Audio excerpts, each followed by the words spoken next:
respondendo aos nossos internautas nessa tarde abençoada, vamos falar sobre a presença de Deus. Presença de Deus. Já temos falado muito dentro desse critério nos últimos dias. Tem temática dentro de antropologia, comportamento humano, ao longo da história. E na presença de Deus, por que isso é importante? Porque hoje também se fala muito de emancipação em todas as esferas da sociedade. Emancipação é a libertação. Nós diuturnamente vamos falar da emancipação do trabalho, a emancipação da mulher, a mulher ganhando espaço dentro do mercado, dentro das áreas de mulher, onde anteriormente só operavam os homens. Vimos também a emancipação das igrejas. As igrejas vão crescendo, é natural, vão chegando a 1.000, 2.000 membros e tem que fazer uma administração diferenciada e emancipa-se da igreja maior. Emancipação política não é da cidade, as cidades surgindo. Há poucos anos nós tivemos a emancipação de Matias, era um distrito de Alagoa Nova, hoje uma cidade. E assim tem acontecido.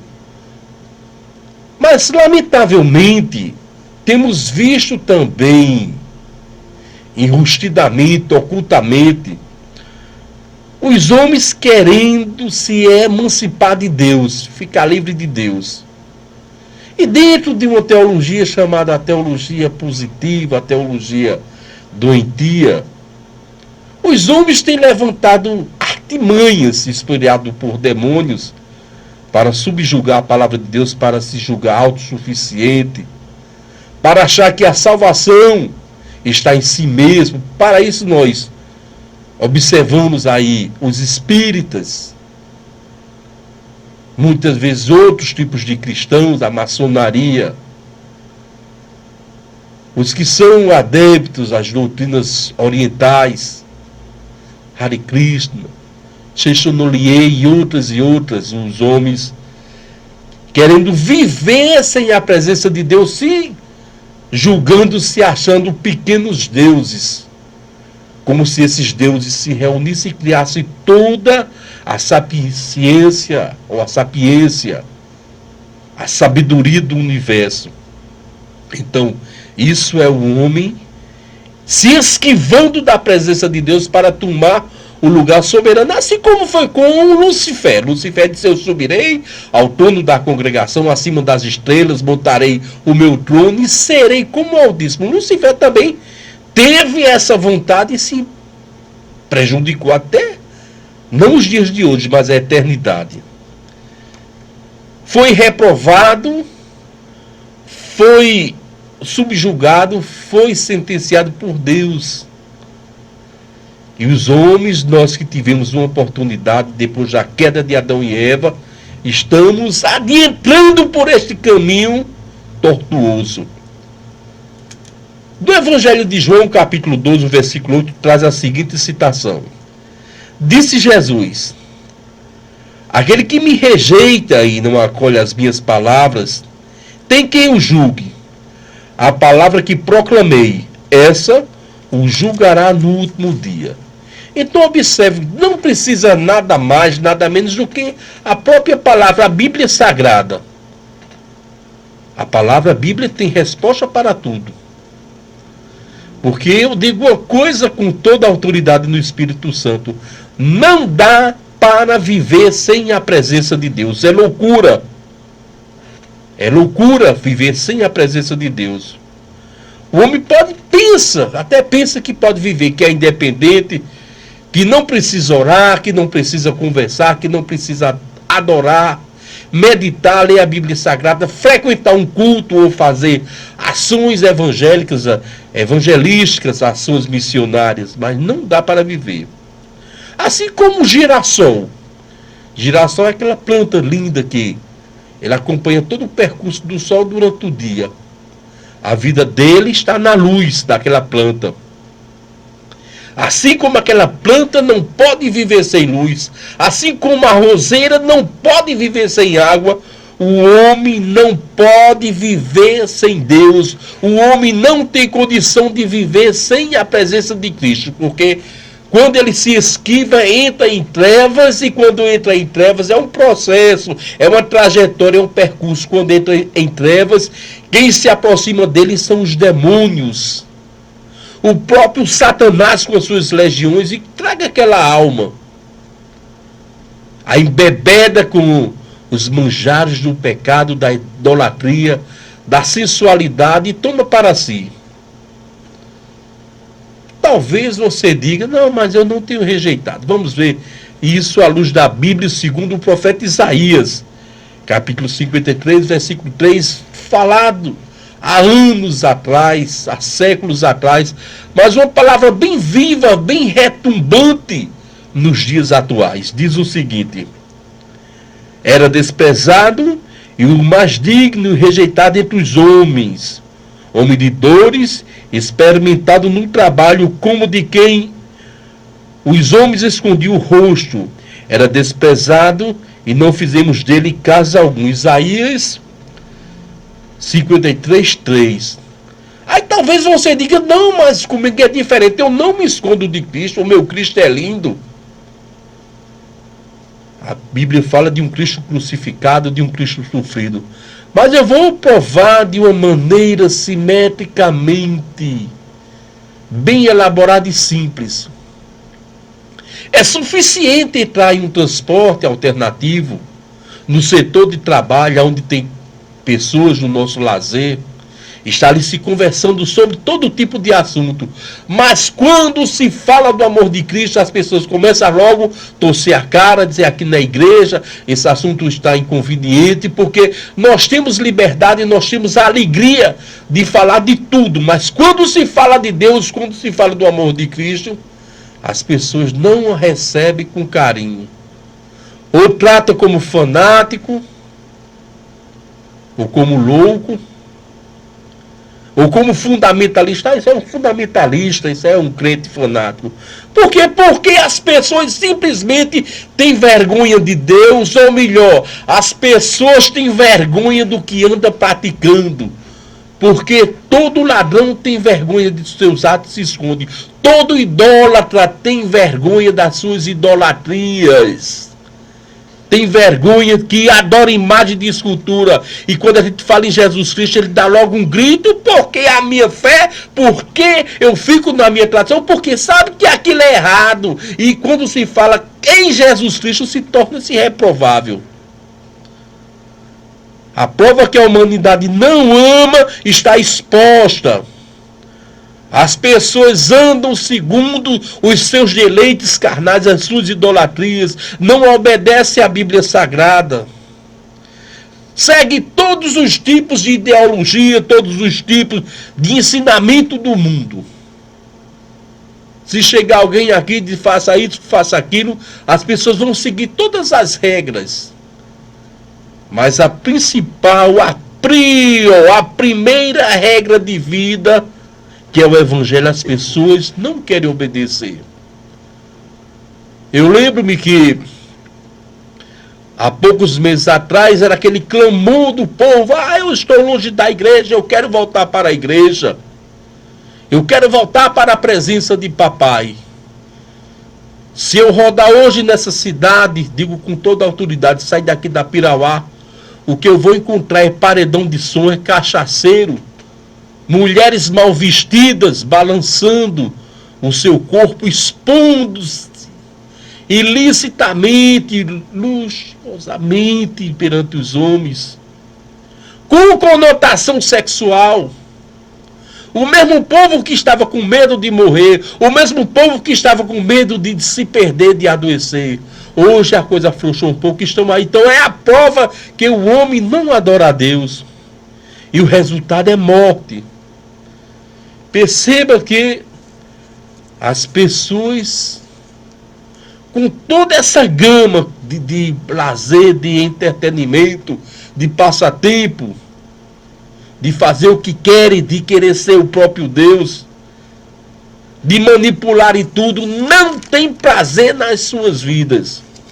Porque se o homem tivesse prazer, o primeiro fator, o alfa, estaria em casa com a sua família, porque lá é onde tem refúgio, lá é onde tem alegria.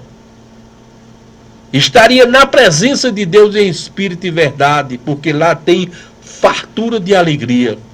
Mas as pessoas ficam buscando subterfúgio, passatempo, para preencher o vazio existencial, para preencher a dor que carrega na alma, para preencher a solidão das pobres almas. E tentam de tudo, de droga, de bebida, de mulher, de homem diferente, de cidades. E chegam no vazio existencial. E quando toca-se a trombeta do vazio existencial, vem logo o quê? Pensamento de suicídio. É o que nós vemos aí. Estão dizendo, a humanidade, depois da Covid, não é a mesma não. As pessoas estão pensando até em morrer. É verdade, mas não é Covid não, é os pecados. É a incerteza. Normalmente, o suicida que se mata não é por odiar a sua vida, não. Aprenda isso.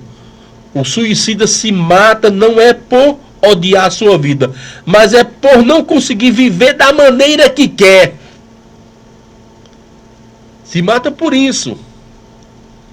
Querem viver na idolatria, vem a tristeza. Querem viver na prostituição, vem a tristeza.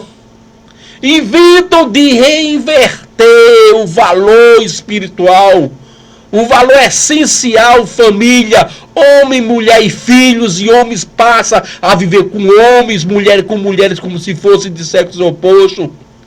E todas as vezes que se relacionam, sente nojo, sente a vida impúria. Por quê? Porque não ama a Deus, porque não quer a presença de Deus. E se macula na alma, como diz Romanos. Deus os entregou às suas paixões infames para que se destruísse dentro de si. Então não é porque a pessoa odeia a vida, é porque não consegue viver do jeito que quer, porque lá dentro da sua alma existe algo bradando na sede da alma, porque o homem tem a essência do espírito, algo brada dizendo que está errado, que não pode fazer aquilo, porque isso é o Espírito Santo tentando convencer, o Espírito Santo trabalhando para que ninguém se perca. Nós temos a essência de Deus. Você pode estar na cachaça, você pode estar na umbanda, na quimbanda, você pode estar nas partes mais obscuras da maçonaria, você pode estar nas partes mais obscuras do espiritismo. Mas no livro da Gênesis, capítulo 1, versículo 26, disse Deus, a parte A, disse Deus, façamos o homem conforme a nossa imagem e a nossa semelhança. Isso basta. Então, nós temos a essência de Deus, e essa essência de Deus só é alimentada, só é nutrida com as coisas espirituais, só é nutrida com o que a Bíblia ensina, só é nutrida através do Espírito Santo e do sacrifício propiciatório de Jesus Cristo. E com essa citação fica explícita que o homem é um ser espiritual. Ele pode ter carne, ele pode amar, ele pode desejar, ele pode pecar, ele pode sentir tentação porque ele é humano, ele pode até ceder às tentações porque ele é humano. Mas ele tem a essência de Deus, e Deus não quer que ninguém se perca. Se tirar a essência de Deus, se tirar o espírito do Deus, a essência e o espírito do homem, ele se torna um animal, um bicho bruto. Observe que o cavalo, o cachorro, o gato, eles têm a alma, eles têm um sopro de vida, eles têm a inteligência animal, mas não tem um espírito. A essência de Deus, só quem tem somos nós, imagem e semelhança de Deus. Os animais, por bom que seja, por auxiliares que seja, por alegria que o animal traga ao ser humano, ele foi criado para o homem cuidar dele, administrar, fazer companhia, alimentar o homem também. Mas o ser humano é imagem e semelhança de Deus, e não dá para viver sem a presença do Senhor. Não existe como ser humano desprezar Deus, e continuar sendo feliz. Não existe como tirar a conta certa, como quando o homem começa a se esquivar de Deus, a se esconder de Deus. Ele vai ter infelicidade, ele vai ter tristeza, ele vai chamar morte, ele vai chamar doença. Ele vai alimentar os demônios com sua própria alma, os seus desejos, as suas expressões de vida, a sua energia vital vai alimentar demônios. Mas nós somos criados para adorar a Deus em espírito e verdade. A Bíblia diz, porque Deus é espírito e importa que os seus adoradores o adorem em espírito e verdade. Os cristãos, os crentes, os evangélicos, os salvos, eu vou dar aí qualidade, vou adjetivar. Crente, salvo, redimido, lavado, justificado, comprado, cristão. Virtudes do crente, só crente fiel é que tem. Os cristãos, por fraco que seja, eles são de Deus, porque andam segundo a palavra de Deus. Ele vai para o céu. Ele tem um corpo de carne, ele vai cair, vai pecar, vai se arrepender, vai pedir perdão, vai sempre se renovar. Mas não vai continuar, mas não vai se depravar no pecado. E os crentes costumam dizer, Deus sem o homem, Deus sem o homem continua sendo Deus. Porque ele é Deus.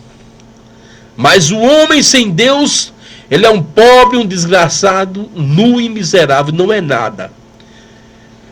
Então Deus pode viver sem o homem, mas o homem não pode viver sem a presença de Deus.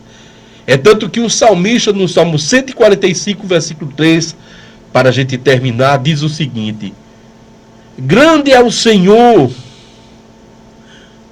honrado com muito louvor, e digno a sua grande, inescrutável sapiência. Inescrutável é aquele que não se pode medir, não se pode entender. Então, grande é o Senhor. Ele é Deus.